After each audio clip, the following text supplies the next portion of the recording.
The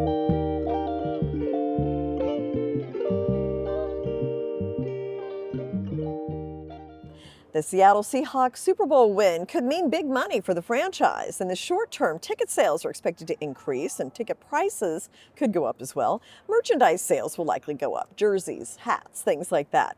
Now, CNBC expects a several $1 million boost over the next few months. In the long term, the team's value could increase, and it's said to be going up for sale soon. The team and stadium could also enjoy more sponsorships. Well, Target rolled out a new in-store rule late last year requiring employees to smile, wave, and greet customers based on how close they were standing. This was internally called the 10-4 program. So under this rule, Target employees would smile, make eye contact, wave, use welcoming body language. The policy was introduced in November as holiday shopping ramped up, and they were hoping it would boost sales. U.S. tax season is here, but data show 29% of Americans will procrastinate filing their taxes this year. IPX's 7th annual tax procrastination report finds not everybody will submit their return on time, and to help alleviate the stress, 1 in 5 people explain they will use AI to help file their taxes, although tax experts say still a human touch is needed. And there are 2 big reports in the week ahead. The jobs report, which was delayed from the first week of February due to the government shutdown, will be released on Wednesday. And then we also get consumer prices, a key measure of inflation. Prediction market platforms Kalshi and Polymarket had contracts open on which companies would run ads during Super Bowl 60. There are likely hundreds, if not thousands, of employees who know whether their company is planning to run a Super Bowl commercial. That makes some contracts ripe for insider trading. Regulators are working on rules for the prediction market sites. Well, tax cuts shave billions off Amazon's tax bill, according to new government filings. The company said it ran a $1.2 billion tax bill last year, down from $9 billion the previous year, even as its profits jumped 45%.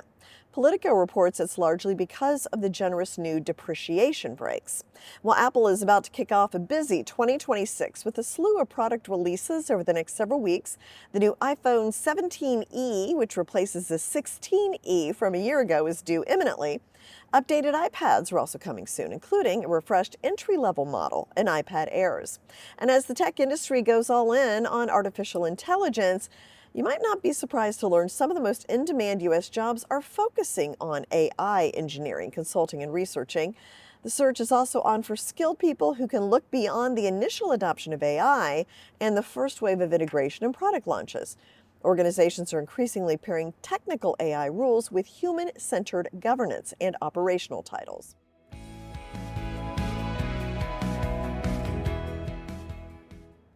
More beef from Argentina will be coming to U.S. store shelves. A move by President Trump is aimed at lowering beef prices, but the nation's largest cattle industry group disputes that. The White House said the action is intended to boost supply and make ground beef more affordable for American consumers starting this weekend when the first beef from the country enters the U.S. Tesla is evaluating multiple sites across the U.S. to begin manufacturing solar cells.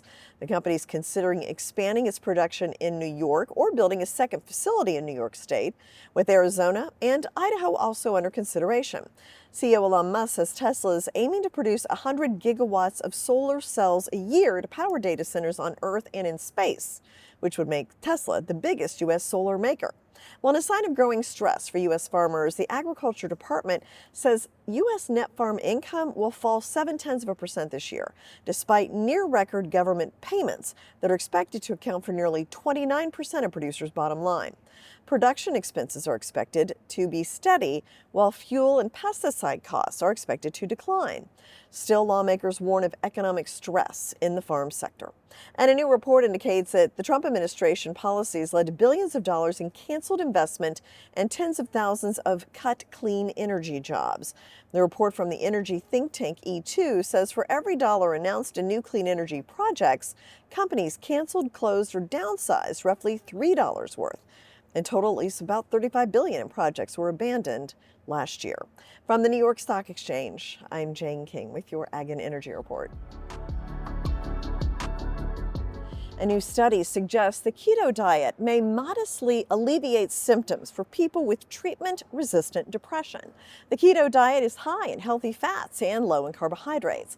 It's possible that the keto diet's anti-inflammatory effects boost mood, but more research is needed. A poll of 2,000 U.S. men aged 25 and older found 68% of men care more about their appearance today than they did 5 years ago. Likewise, 70% of men said they will turn to some sort of outside help in order to slow down age-related changes. For many, that help comes from skin serums or lotions to treat wrinkles, specialty shampoos and conditioners for hair thinning, changing the way they style their hair, or products and supplements to prevent gray hairs from appearing. This was commissioned by Just for Men and conducted by Talker Research, and the results found 61% of men believe they take more care in their grooming than other men their age, and have held on to current routine for an average of 6 years. And many of them said their increased care had been set into motion by wanting to improve their self-confidence. Well, Hims and Hers, a major online provider of obesity medication, said it would stop selling a cheap knockoff version of Novo Nordisk's new pill version of its weight loss drug, Wegovy, bowing to pressure from federal regulators who suggested the product might be illegal. They had just introduced the treatment Thursday, and it was immediately met with backlash. The FDA commissioner saying the agency would take swift action against companies mass marketing illegal copycat drugs. From the New York Stock Exchange, I'm Jane King. Here's to your mental health.